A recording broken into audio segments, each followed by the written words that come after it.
तानाशाही नहीं चलेगी, तानाशाही नहीं चलेगी, तानाशाही नहीं चलेगी, तानाशाही नहीं चलेगी। महराज मलिक को रिहा करो, महराज मलिक को रिहा करो, महराज मलिक को रिहा करो, महराज मलिक को रिहा करो, महराज मलिक को रिहा करो, रिहा करो। महराज मलिक के अब हम पूरी आवाम से पूछना चाहते थे कि क्या किया जाए। ये महराज मलिक का मसला नहीं है। यहाँ पे कश्मीर में कितने ऐसे लोग हैं जिनकी आवाज़ अभी तक दबी गई है, और कितने लोग हैं जिनके ऊपर पीएसए, और अभी पता भी नहीं कितने लोगों के ऊपर पीएसए लग चुके हैं। और ये जो कानून है, ये कानून लगता है जब कोई एंटी नेशनल एक्टिविटीज़ की करी जाए, या आपकी जो स्टेट के कुछ ऐसा माहौल बन जाए कि आपको स्टेट पे जो खतरे की आपको लगे कि खतरा है। दूसरी बात ये है कि जब आप देखिए कि एक पब्लिक का चुनाव नुमाइंदा, ठीक है, अगर ये कहते हैं कि उससे लॉ एंड ऑर्डर को खतरा है, जो पब्लिक का चुनाव नुमाइंदा, और उसको आप कह रहे हो कि उसी से खतरा है, तो आप बताइए क्या हो सकता है। फिलहाल तो महराज मलिक जी के साथ पूरा जम्मू कश्मीर में न कहूँगा कि महराज मनी एक ब्रांड है, फायर ब्रांड है, और ये सिर्फ पूंछ या जम्मू कश्मीर स्टेट तक नहीं है, ये आप इंटरनेशनल आप कहीं भी चैनल देखेंगे वहाँ तक आज महराज मलिक का नाम है। और डीसी साहब ने ये जो मसला है, एक डीसी जो है डिस्ट्रिक्ट कमिश्नर, उसकी ये जिम्मेवारी थी कि ऐसा माहौल ना बने, लॉ और ऑर्डर की सिचुएशन अब खराब हुई है तब नहीं थी। ये एक जो मसला बना, इसमें कहूँगा कि दोनों तरफ से एक बचपना किया गया है, चाहे वो इस तरफ से हो चाहे उस तरफ से हो, क्योंकि दोनों एक रिस्पॉन्सिबल पर्सन थे, और ये मसला बैठ के सुलझ सकता था। अगर ईगो ऐसे आएगी तो चाहे वो आप एडमिनिस्ट्रेशन लें या लेजिस्लेटर लें, पिछता हमेशा आम इंसान है। इस पूरे वाक्य में एक 3 साल की बच्ची की जान गई, उसका जिम्मेवार कौन है? डीसी डोडा है या यहाँ के अवाम? ठीक है, क्योंकि जो हमने नुमाइंदा चुन के भेजा है, उसका ये पूरी रिस्पॉन्सिबिलिटी है कि अपनी जो कॉन्स्टिट्यूंसी है उसको कैसे चलाया जाए।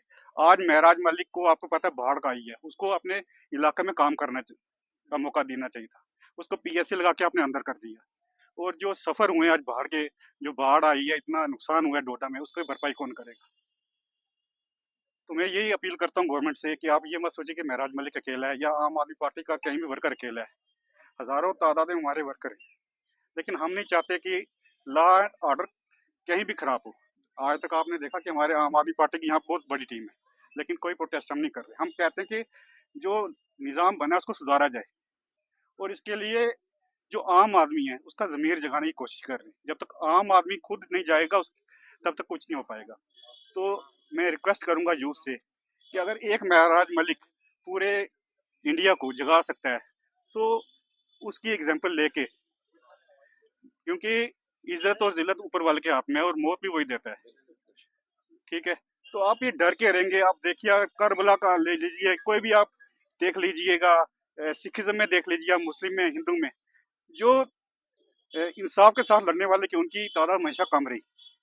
उनने जान दे दी, लेकिन अपने धर्म से नहीं हो, क्योंकि उन्होंने सिर्फ किस लिए लड़े कि पूरी जो कौम है, ठीक है, आने वाली नस्लें ठीक रहे, तभी आज उनकी पूजा की जाती है, उनको याद किया जाता है। तो इसलिए जो अपने अंदर जो आपकी ये करप्शन की या अपने अंदर जो लालच है, जब तक लालच खत्म नहीं होगी तब तक ये कर नहीं पाएंगे। तो मैं ये अपील करूंगा जी, मैं सबसे यही अपील करूंगा, और एडमिनिस्ट्रेशन से फिलहाल जो महराज मलिक हैं, जो पीएससी लगाया गया है कि उन्होंने कहा कि अब्यूजिव लैंग्वेज यूज़ करी गई है।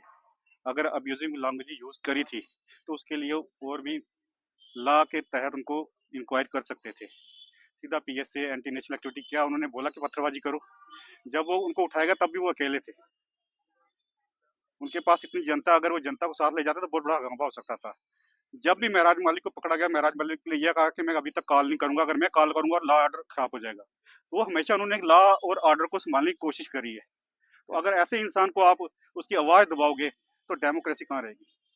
तो इसलिए एक बार फिर हम एक अपील करते हैं एडमिनिस्ट्रेशन से कि इसके ऊपर दोबारा रिव्यू किया जाए, क्योंकि अभी तक तो 10 या 12 दिन का टाइम होता है, उसके बाद ही ये पीएसए को आगे कर सकते हैं। तो उनको यहीं इसी लेवल पे रिवोक कर दिया जाए पीएसए को। ठीक है, तो एक बार फिर हम सब बिल्कुल